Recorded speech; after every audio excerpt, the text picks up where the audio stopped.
Hello, welcome back to Georgesgamingguide. Today I'm going to be doing the review of the Imperial Dropship vs Rebel Scout Speeder, set number 40755, and this is made out of 383 pieces. Now this set does include 7 minifigures. They are 3 Stormtroopers, 3 Rebel Fleet Troopers, and a 25th anniversary R2 droid, which is KTQT. Now the dropship measures over 2 inches or 6 centimeters high, 5.5 inches or 14 centimeters long, and 3 inches or 8 centimeters wide. Now the speeder itself measures 2.5 inches or 7 centimeters high, 6 inches or 16 centimeters long, and 3 inches or 8 centimeters wide. So both of the vehicles in the set are of a reasonable size. As you can see, this is sort of being used as an unofficial battle pack for LEGO, sort of, but the annoying thing that sort of doesn't make it that is the 25th anniversary droid, because obviously people want an army of Rebel Fleet Troopers, an army of Stormtroopers. They will not want an army of bright pink R2 units, but we'll get more into that in the review. And yeah, so without further ado, let's have a look at the finished model. So we're back, and this is the finished model, and overall I do think it looks really, really nice. I really like almost all of this set. I think it's really good. We're going to start off with the minifigures, and I'm going to start off with the bit of the set which I really, personally, as a very big Star Wars advocate, you know, I don't like. I really think this is a big mistake by LEGO, and it is the 25th anniversary minifigure.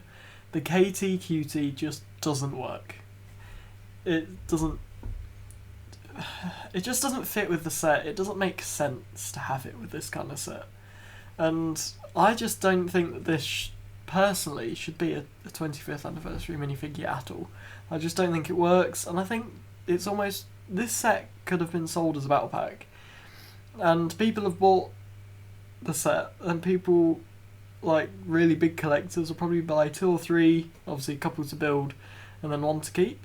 And I personally think that if KTQT wasn't in it, for where you see these videos where people buy a mental amount, you could see that some people are buying, if it was a battle pack just without this, even if it was the same name of the set, everything, and it just was without the 25th anniversary minifigure, instead of 2 or 3 they could be buying 10 to 15 of this set, to be honest. I think that's something LEGO's really missed out on. But anyway, that's my rant over for this minifigure. So let's have a look at the actual minifigure. So overall, it's an okay minifigure. It's sort of a copy of R2, as this would be an R2 unit. So for some reason it's got like the yellow and black on the very top of its head, almost like caution tape. Then on the front it's got loads of panels, pink, white, silver and black. And on its head it's got more panels, silver, black and orange actually, which was a very interesting choice. So you do get the 25th anniversary plaque with it as well. It does look really nice. But yeah, I feel like once again the minifigure is a little bit of a mistake, but never mind, we'll go past that. Now we're going to have a look at, personally, my favourite part of the set, which is the Rebel Fleet Troopers. Now we haven't seen these in quite a while. I mean, we saw them for the Tantive boarding, but you don't really see a lot of these, and I'm glad that LEGO's bringing them back with obviously the Tantive and this set. So they've obviously got their classic, rather large helmets with like the black visors. They've given them silver guns, because obviously their guns were different to the Stormtroopers, but personally I think the black would have been a bit better. They do have just grey trousers. They have like a blue shirt on with like almost like a black waistcoat kind of thing that you'd have on a suit, but with like pouches on either side. Then they've got a brown and silver belt as well. Now the 3 of them are the same, 2 are male, 1 is female. And I think that they all look really nice, and LEGO has done a really, really good job with these. Next we have the Stormtroopers. Now, obviously, it's a classic. Everyone knows what a Stormtrooper looks like. If someone said about a Rebel Fleet Trooper, they might not exactly know what it is. And I think that LEGO's done really well with this, because it really captures what I think of when I look at Stormtrooper, to be honest. Especially with the helmet. The moulding around the mouth for the helmet, perfect. I think LEGO's done a great job on that. But yeah, so if we have a look at the details, they've got the marks on either side near the top of their cheekbone. They've got like the chin and then almost the mouth bit that goes just under the nose, obviously where the mouth would be. They've got the 2 eye slits. Now on their legs they've got lots of black and grey details to show like curves in the armour, and then on their chest they've got the grey chest plate at the top with the utility belt at the bottom. On the back there's not really anything, there's the back of the belt and then the back plate of the armour, but that's about it. And I think that these minifigures are really nice and it's good to see them in a set. So now let's have a look at the dropship. Now this is a very compact little creation that Lego's made, but it is quite nice actually. So you can open the cockpit and there's just one control panel in there. Now you can move these bits of the wings up and down. There are 2 stud shooters on this as well, so you get one on either side there. That's quite a nice little detail, because obviously I don't mind it in sets like this where it's like that, because obviously being a small set, being I know it's not a battle pack, but it seems like it should be, and it's sort of aimed towards that kind of area.